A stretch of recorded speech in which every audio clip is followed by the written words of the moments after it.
Hello everyone, हम लोग पढ़ रहे थे डाइजेस्टिव सिस्टम के बारे में। फूड के डाइजेशन के 4 स्टेप्स होते हैं।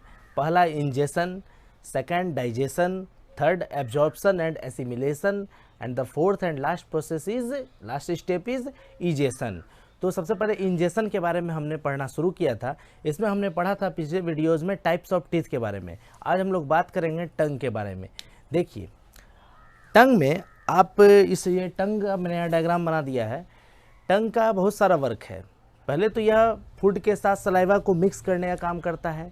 इसके साथ ही यह हमारे बोलने में सहायक होता है, ठीक है। और तीसरा जो वर्क है, इसके द्वारा ही हमें अलग अलग टेस्टों की जानकारी मिलती है।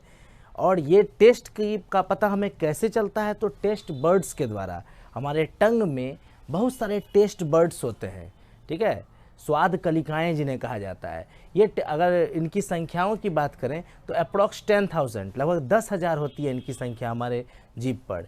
ये देखिए, ये अलग अलग, ये हमारे टंग का डिफरेंट पार्ट है। ये सबसे सामने वाला जो पार्ट है, इससे हमें ये स्वीट मैंने लिख दिया, ये स्वीट यानी कि मीठा का पता चलता है। कोई मीठी चीज़ अगर हम खाते हैं तो इसका टेस्ट हमें कैसे पता चलता है, ये इस पार्ट से, स्वीट पार्ट से, ठीक है। ये साइड वाला जो पार्ट है, ये सॉल्टी टेस्ट के लिए जाना जाता है। सॉल्टी कोई भी नमकीन चीज़ हम खाते हैं तो उसका पता ये साइड वाले पार्ट से लगता है। उसके बाद जो है ये सॉर यानी कि खट्टा, जो खट्टी चीज़ें हैं उसका पता यहाँ से लगता है हमें। खट्टी चीज़ें जो खाते हैं ये हमारे टंग के इस पार्ट से पता चलता है, ठीक है। और सबसे लास्ट में यहाँ जो होता है ये बीटर टेस्ट है, जो कड़वा टेस्ट होता है, ये हमें यहाँ से समझ में आता है। ये मैंने बनाया है जीभ का डायग्राम कि आपके टंग के कौन से पार्ट्स में किस तरह के टेस्ट बर्ड्स मौजूद हैं, जहाँ से आपको डिफरेंट स्वाद का पता चलता है। ये आपका टंग है। अब ये देखिए, हमने बात किया था फूड किस तरह से, तो हम जैसे मुंह में फूड को लिए, दिस इज इंजेशन में टाइप्स ऑफ टीथ के बाद हमने पढ़ा ये टंग के बारे में। टंग के बाद आपको क्या पता है, जो ऑर्गन है वो क्या है, इसोफेगस। तो देखिए, मैं समझाऊं पहले आपको, 1 मिनट। ये देखिए बच्चों, मैंने एक रफ स्केच तैयार किया है, ठीक है। तो ये यहाँ से जो नेसल पासेज है, जिसके थ्रू एयर एंटर करता है, और इधर से माउथ के थ्रू हमारा फूड एंटर करता है, हमारे मुंह में एंटर करता है ना। अब देखिए, अब ये दोनों जहाँ आकर के मिलते हैं वहाँ क्या पाया जाता है, फेरिंग्स पाया जाता है, ठीक है। और आपने सुना होगा 2, ये देखिए फेरिंग्स, PH,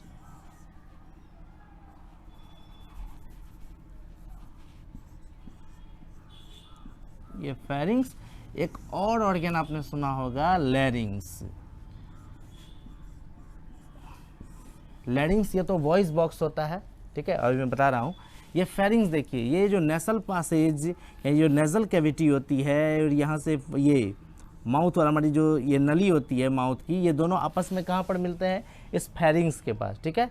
ये फेरिंग्स में आकर दोनों मिल जाते हैं, और यहाँ से इसके नीचे 2 पैरेलल पाइप चलते रहते हैं। एक आपको पता है, एक विंड पाइप जो कि हवा को ले जाता है हमारे अंदर या लंग्स में, एक दूसरा है फूड पाइप। तो विंड पाइप आगे की तरफ रहती है और फूड पाइप उसके पीछे की तरफ रहती है। ये यहाँ पर जो है, ये देखिए, ये यहाँ पर समझिए, ये नेसल पासेज यहाँ मिलता है आकर, नेसल जो कैविटी है, और यहाँ से माउथ का, ये दोनों पार्ट यहाँ आकर जहाँ मैच हो रहा है जिस जगह पर, वहाँ पर फेरिंग्स है।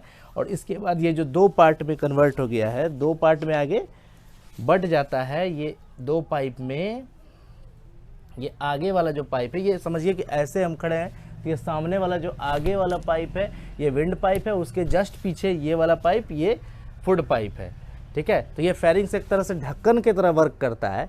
ये हमेशा जो है विंड पाइप का जो एरिया, ये ढक्कन जो है खुला रहता है, और विंड पाइप से हवा जो है वो पास होते रहती है। लेकिन जब हम कोई भोजन जैसे घोंटते हैं, ठीक है, जैसे हम निगलते हैं, वैसे जो है ये कुछ सेकंड, मतलब सेकंड के बहुत ही कम हिस्से के लिए ये हमारा फूड पाइप ओपन होता है, और जो फूड जो है इसमें एंटर कर जाता है। तो अभी तो हमें बात नहीं करना विंड पाइप के बारे में, क्योंकि हम पढ़ रहे हैं अभी डाइजेस्टिव सिस्टम, तो स्पेशली हम बात करेंगे फूड पाइप के बारे में, जिसे कि इसोफेगस भी कहा जाता है, आपने सुना होगा। और ये देखिए, लेकिन ये एक और बता दूं, एक मैंने यहाँ ऑर्गन लिखा है लैरिंग्स। ये लैरिंग्स जो होता है, ये विंड पाइप के अब ऊपरी, जब सबसे स्टार्टर, मतलब जहाँ से विंड पाइप शुरू हो रही है वहीं पर ये पाया जाता है विंड पाइप में, ये लैरिंग्स, जैसे कि वॉइस बॉक्स कहा जाता है, जो हमारे बोलने में भी सहायक होता है, ठीक है। तो ये जो इसोफेगस है, ये इसोफेगस, ये फाइनली फूड हमारे माउथ से होता हुआ, ये इसोफेगस से होता हुआ कहाँ पहुँचता है? स्टमक तक पहुँचता है। कहाँ पहुँचता है? स्टमक तक। हमारे स्टमक तक, हमारे अग्नाशय तक फूड ये पहुँच जाता है फाइनली। तो और फूड का जो डाइजेशन, जो मेनली मुख्य रूप से जो डाइजेशन शुरू होता है यहीं से शुरू हो जाता है पूरी तरह से। और ऐसे तो आप जान रहे हैं कि थोड़ा बहुत यहाँ पर सलाइवा के मिक्स होने के कारण जो फूड डाइजेस्ट होते हैं, लेकिन मेन जो है डाइजेशन यहीं से शुरू हो जाता है। ठीक है, तो ये जो है अब आपसे यह पूछा जा सकता है, ये इसोफेगस में क्या इसमें फूड का डाइजेशन होता है? नहीं, ये बस एक ट्रांसपोर्टरी ऑर्गन है। ठीक है, ये सिर्फ ट्रांसपोर्ट करने का काम करता है, फूड को ट्रांसपोर्ट करने का काम करता है। इसकी लेंथ की बात करें तो इसकी लेंथ आपका 25 सेंटीमीटर होती है। ये इसोफेगस की जो लेंथ होती है 25 सेंटीमीटर की होती है। अब इसमें जो फूड जो ट्रैवल करता है एक विशेष प्रकार के, इसके मोशन को एक विशेष प्रकार का नाम दिया जाता है जिसे कि पेरिस्टाल्सिस मोशन कहा जाता है। ठीक है, हिंदी में इसे क्रमानुकुंचन गति कहा जाता है। क्रमानुकुंचन गति कहा जाता है। ठीक है, इंग्लिश में से पेरिस्टाल्सिस मोशन कहा जाता है। जिसमें कि अब कैसे, जैसे अगर कोई एक हम ट्यूब ले लेते हैं, उसमें पानी भर देते हैं और ऊपर से दबाएंगे तो अगर नीचे से धीरे धीरे दबाते हैं तो पानी धीरे धीरे लेवल उसका ऊपर जाएगा, वैसे ही यहाँ पर होता है। सिमिलरली फूड जो पार्टिकल्स जो है, ये पाइप जो, ये मसल्स जो होते हैं इसोफेगस के मसल्स, वो क्रमान एक तरफ सिकुड़ते हैं तो फूड हमारा आगे की ओर बढ़ता है। फिर ये आगे सिकुड़ते फूड नीचे जाते कहाँ पहुँच जाता है? स्टमक तक पहुंच जाता है। ठीक है, और इसके मोशन को पेरिस्टाल्सिस मोशन, क्रमानुकुंचन गति कहा जाता है। ओके स्टूडेंट्स, नेक्स्ट वीडियो में हम लोग बात करते हैं स्टमक के बारे में। धन्यवाद।